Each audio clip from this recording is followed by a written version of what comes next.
Afiq, sejuknya. Sejuknya. Sejuk.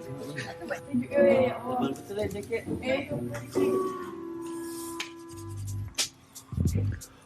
Kualiti udara dalaman memberikan kesan kepada kesihatan, keselesaan dan kebolehan untuk bekerja. Antara aspek yang mempengaruhi kualiti udara dalaman ialah suhu, kelembapan relatif, kulat, bakteria, pengudaraan yang tidak baik dan juga pendedahan kepada bahan kimia. Bekerja dalam suasana yang terlalu sejuk atau panas menyebabkan ketidakstabilan suhu dalam badan. Alat pendingin hawa yang digunakan dalam pejabat perlu diselaraskan suhunya agar kedinginan berada pada tahap yang optimum, tidak terlalu sejuk dan tidak terlalu panas. Namun bagaimana sekiranya keadaan ini di pejabat terlalu dingin? Bagaimana pekerja menyesuaikan diri dengan suhu tersebut? Suhu yang sesuai untuk saya yang selesa ya, dalam 23 hingga ke 26 darjah Celsius. Kalau dekat tempat kerja, suhu tu sejuk, saya akan naikkan suhu aircon untuk bagi badan saya selesa. Saya prefer 25 ke 26 lah. Dia tak terlalu sejuk dan dia tak terlalu panas. Kualiti udara dalaman yang tidak baik akan memberi kesan terhadap kesihatan seperti tindak balas alahan, masalah pernafasan, kerengsaan mata, sinusitis, bronkitis dan pneumonia. Terdapat juga individu yang gemar menurunkan suhu sehingga 16 darjah Celsius untuk mendapatkan suasana yang benar-benar sejuk. Memang sejuk, tetapi tanpa disedari, tindakan ini akan memberi kesan kepada penggunaan elektrik yang banyak.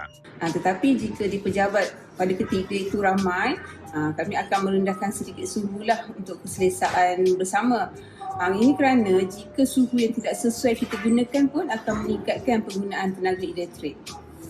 Sebab kalau terlalu sejuk pun tak elok untuk kulit. Dia akan jadi kulit kita akan jadi kering, kita akan tekak kita kering yang boleh sesama. Kalau tak boleh juga, saya akan buat dengan gerakan fizikal. Contoh, saya akan buat macam ni. Okey, saya akan keluar, saya akan bergerak, saya akan minum air suam. Dan saya banyakkan aktiviti fizikal. Walaupun kat tempat kerja bukanlah banyak, tapi pergerakan yang banyak tu membuatkan badan kita akan panas sedikit. Di tempat kerja, memerlukan pengudaraan yang baik demi menjamin produktiviti yang optimum.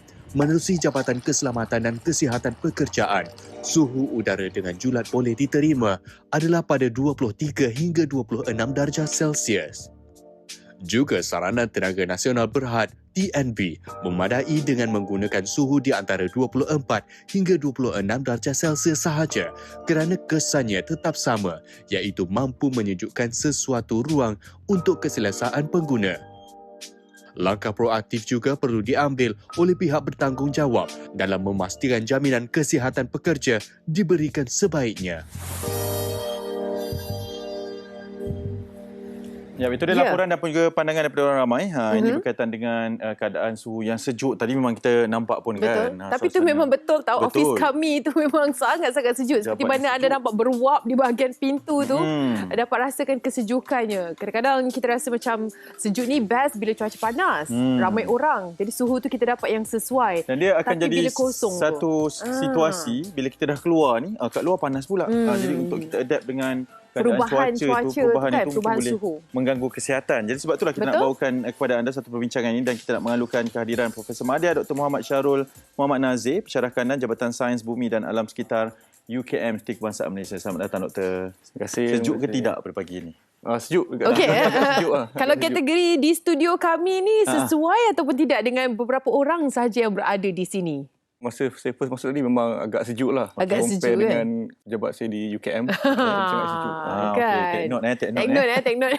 Okey, kita bercerita tentang suhu yang paling sesuai. Tapi sebelum tu mungkin kita nak kenal pasti apakah yang perlu kita fahami dengan penggunaan pendingin hawa ini di tempat yang tertutup, di kawasan pejabat, rumah contohnya, bukan di kawasan yang lebih besar lah, untuk kesesuaiannya dengan badan kita untuk adaptasi suhu tersebut. Dr. mungkin nak kongsikan terlebih dahulu. Okey, Assalamualaikum warahmatullahi wabarakatuh. Okey, kalau nak tahu, mungkin kita tak alert pasal benda ni lah. Mengikut kajian, kita sebenarnya manusia ni dia spend 90 hingga 95% dalam sepanjang hidup dia berada di dalam indoor building. Maknanya di rumah, dalam kereta, di pejabat dan sebagainya. Jadi faktor-faktor yang boleh mengakibatkan kita sakit, kita dapat penyakit, semua boleh datang daripada kualiti udara dalaman. Termasuklah tadi indoor air quality, kemudian ventilation dan juga kita punya keselesaan kita lah. Dan cakap tentang topik hari ni mengenai penghawa dingin kan. Jadi sebenarnya kalau kita pasang aircon terlampau sejuk dan terlampau panas, susah juga kan. Betul. Sebab lebih lagi kalau kita duduk ataupun bekerja di tempat-tempat yang ramai, macam tadi dalam TV3 tadi, slot tadi dia tunjuk macam pejabat dan ada ramai orang. Jadi ada yang nak sejuk, ada yang nak mungkin 16 degree, susah nak selaraskan. Jadi pendapat saya lah, aircon ni kalau ikut DOSH punya guideline, dia perlu antara 23 hingga 26. Maknanya suhu bilik lah. Itu yang optimum. Yang optimum. Okey. Dan dapat jimatkan tenaga. Sebab kalau kita reduce to 16, katakan, maknanya penggunaan elektrik dia lebih tinggi, dan ini juga mengakibatkan sekarang ni orang bercakap tentang climate change, CO2, pembebasan karbon dioksida dan sebagainya, boleh datang daripada cara penggunaan kita ni lah. Ya, Doktor, tetapi kalau melihatkan kepada kuantiti pekerja yang berada dalam sesuatu department itu, adakah itu juga perlu mainkan peranan dalam menentukan suhu optimum ini? Boleh dikatakan macam tu. Kerana bila banyaknya pergerakan kan, jadi karbon dioksida kita akan hasilkan karbon dioksida kan. Kemudian ini mungkin akan menaikkan kelembapan suhu bilik. Tadi saya nampak tadi di video singkat tadi menunjukkan macam guideline daripada DOSH di antara 40 ke 70% humidity. So humidity ni sebenarnya pun dia memberikan impact kepada kita punya keselesaan lah. Kadang kita macam rasa macam peluh, rasa macam terasa dan sebagainya. Dan saya nak sharekan berkaitan dengan Six Syndrome Building ataupun SSB. Six Syndrome Building ni mungkin di Malaysia kita tak alert lagi lah, tapi di negara-negara maju mereka dah banyak buat kajian. Kerana SSB ni dia dapat menyebabkan kita rasa macam pening, rasa macam tak selesa, asma, macam tadi ada kulit tadi kan. So sebab kita tak tahu sebenarnya yang tu datang daripada ventilation dan kualiti udara dalaman sendiri. Cuma di Malaysia ni kita rasa macam pening-pening tu je. Kita tak tahu sebenarnya that is SSB punya ni lah yang boleh mengganggu keselesaan pekerja. Okey, kadang-kadang bila kita masuk sesebuah bangunan tu, kita dapat rasakan bila pertama kali ataupun mungkin sepanjang malam tu pendingin hawa ianya ditutup, dan kali pertama ia buka, dia akan mengeluarkan satu bau yang berbeza. Bau-bau yang macam mungkin daripada sudut bangunan tu sendiri dan sebagainya. Kita sendiri bila masuk, kadang-kadang bukannya bau pendingin hawa tersebut, tapi bau bangunan tu sendiri. Adakah ianya sebagai indikator menunjukkan kita punya pengudaraan di dalam bangunan itu tidak berapa bagus, ataupun bagaimana perkongsian dari sudut itu? Macam sekarang ni banyak aircon yang dia ada, kita boleh remote kan daripada kita punya apps. Biasanya sebuah company dia akan nasihatkan, mungkin kita sebelum kita sampai rumah tu, kita pasang dulu aircon. Maknanya bagi dia start dulu, bagi stable dan sebagainya. Kemudian mungkin lebih better macam tu lah. Dan kadang-kadang macam saya juga dalam kereta, kadang saya pasang aircon, terus pasang aircon macam bau macam bau acidic. Ya, acidic punya bau tu yang mengganggu kita kan. Itu saya rasa merujuk juga kepada penyelenggaraan lah, pada sistem hawa dingin tu. Betul. Doktor melihat kepada, kita nak melihat apa yang ingin dibawakan dalam angle perbincangan pada hari ini. Kualiti kerja itu, adakah ianya akan mengganggu sekiranya suhu optimum itu tidak dipraktikkan? Sekiranya terlalu sejuk pun mungkin akan mengganggu. Sekiranya terlalu panas pun mungkin akan mengganggu. Hubung kaitnya di antara kedua-dua perkara ini, Doktor? Ya, memang akan terganggu lah. Memang confirm akan terganggu. Macam contoh kalau di pejabat saya pun, di rumah saya pun kadang kita rasa tak selesa. Dan kadang-kadang kalau kita nak buka aircon tinggi, kadang kita fikir 2-3 kali, alamak bil dan sebagainya kan. Tapi itulah, balik kepada soalan tadi, saya rasa memang dengan suhu yang tidak optimum, memang akan beri kesan kepada keselesaan. Dan bila berlakunya macam pening-pening dan rasa macam nak balik cepat lah, nak keluar lah daripada tempat ni. So secara langsung dia akan mengefekkan kita punya produktiviti pekerjaan. Jadi memang berkaitan dengan ni, dia agak subjektif. So mungkin kena majikan dan pekerja kena ambil tahulah. Dan macam di luar negara banyak mereka menggunakan sensor-sensor untuk mengukur kualiti udara, suhu, kelembapan dan semua pekerja dia ada apps. So dia boleh alert kalau macam contoh suhu tu tinggi ataupun terlampau sejuk, dia akan alert, okey kita kena turunkan suhu atau sebagainya. Keluar kejap ke kan? Keluar sekejap, dapat fresh air. Sebenarnya satu lagi, fresh air ni di dalam bangunan memang agak penting.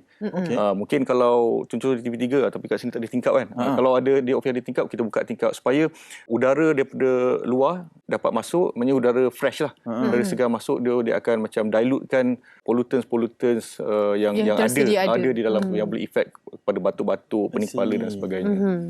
Ada setengah daripada kita kan, kalau selalunya di pejabat lah, walaupun satu pejabat tu memang dah ada pendingin hawa, suhunya dah bersesuaian, tapi di meja-meja pun ada kipas-kipas kecil tu kan. Kipas-kipas yang hanyalah direct ke bahagian-bahagian muka dan tentu kadang-kadang nak buat kerja kan, duduk 3-4 jam sekali menghadap ke komputer riba.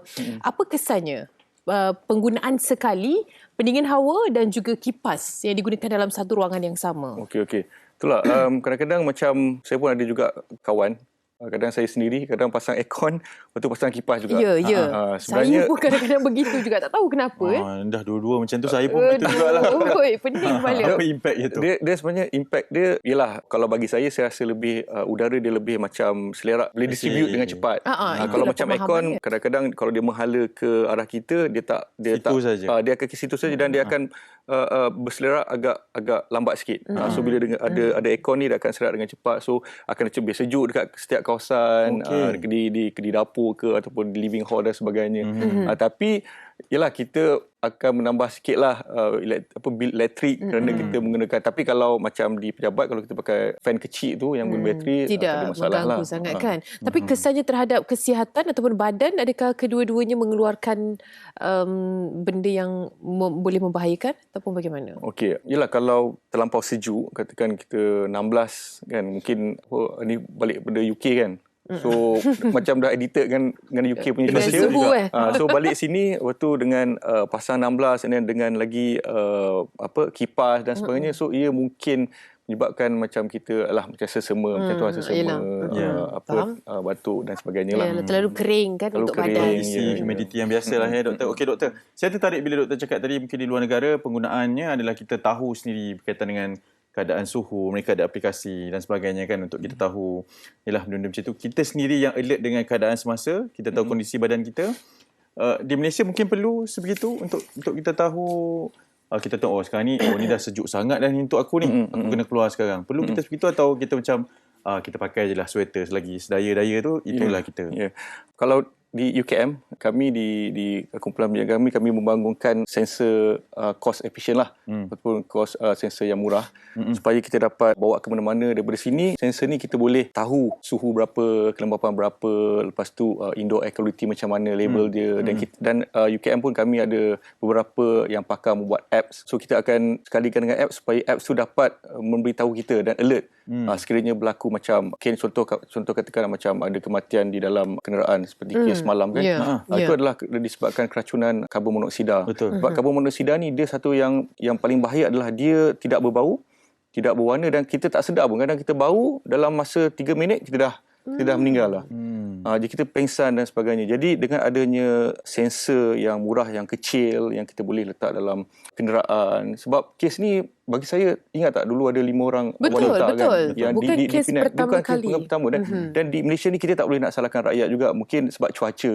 Dan rasa macam kita tak apalah, kita rehat. Kita ingat nak rehat, tapi disebabkan kita biarkan aircon dengan lama, dengan of course usia kenderaan yang agak lama, dan dia boleh mengalami kebocoran dan akan menyebabkan lemas dan mati. Jadi kalau kita boleh membantu mereka ni dengan ada satu teknologi, sekarang pun orang bercakap tentang IoT, semua ada handphone, ada apps dan sebagainya. Jadi maybe boleh memberikan macam amaran awal kepada mereka, even bukan saja di dalam kereta, even di dalam makmal, di dalam office dan sebagainya. So saya rasa salah satu adalah konsep bandar pintar ataupun smart city ataupun peralatan yang smart ni dapat membantulah daripada perkara ini berlaku lah. Sebab di Malaysia ni memang agak kita rasa kita ambil endah. Kita kadang-kadang kita rasa macam nak tinggalkan anak sekejap je. Betul. And then menyebabkan kematian kepada anak tersebut dan sebagainya. Agak sedih lah sebab kita punya alert tentang ventilation dan IAQ ni, indoor air quality ni sangat masih di betul. rendah. Kita ambil mudah semata-mata kan. Betul kan? Maknanya kalau kita buka tingkap tu tidak ada apa kesan pun, tidak membantu pun. Okey, yang tu salah satu sebenarnya. Kita buka tingkap sikit tapi tetap ada risiko lah. Sebab karbon monoksida ni bila dia capai kepekatan macam contoh 70 ppm ataupun 4 per million. ppm ni adalah unit lah. So kalau kita dalam 70 ppm tu kita hidu, kita boleh mengalami macam pening. Kalau lebih 100, dalam beberapa saat akan meninggal. Dia cepatlah. Yang paling bahaya dia tidak ada bau, ringan dan tidak berwarna kan. Maknanya kita tak dapat nak kesan. Kita rasa macam biasa je. Tak dapat nak kesan pun. Okey. Hanif, mungkin kita nak kongsikan juga bagaimana nasihat daripada doktor. Ramai yang bersama-sama dengan kami termasuk di live, bagaimana penggunaan ini juga alatan yang dihasilkan dan keperluannya kepada kita sambil-sambil tu apakah tindakan yang terbaik kita sebagai individu untuk menjaga persekitaran suhu terutama sekali. Okey. Sebagai kesimpulan, kita sepatutnya ambil pengajaran daripada musim COVID tempoh hari, di mana musim COVID tu kita bercakap tentang airborne transmission, bakteria COVID sendiri. So ini menunjukkan kita perlu ambil berat tentang keadaan indoor air quality ataupun ventilation dalam kita punya persekitaran, especially dalam bangunan. Jadi kita kena always alert kerana pembunuh utama WHO telah statekan pencemaran udara dalaman ataupun luar ni adalah one of the top 5 killers in the world. Mungkin kita di Malaysia ni kita rasa macam kita tak kena pun. Tak ada apalah tu. Kadang-kadang disebabkan asma ni, kita ada penyakit asma juga boleh mendorong ke arah bahayalah. Jadi pendapat saya kita kena alert lah berkaitan perkara ini. Okay, doktor, terima kasih banyak kerana sudi bersama dengan kami. Ini satu pencerahan sangat baik. Sekali lagi kita perkenalkan Profesor Madya Dr. Muhammad Syarul Muhammad Nazir, Pensyarah Kanan Jabatan Sains Bumi dan Alam Sekitar UKM, berkongsi dengan kita berkaitan dengan kualiti kerja, suhu penghawa dingin yang sesuai. Tahu suhu optimum anda, tahu apa batasan anda terhadap cuaca sebegini, keadaan suhu sebegini, insya-Allah nanti kita sama boleh melakukan kerja yang produktif ya.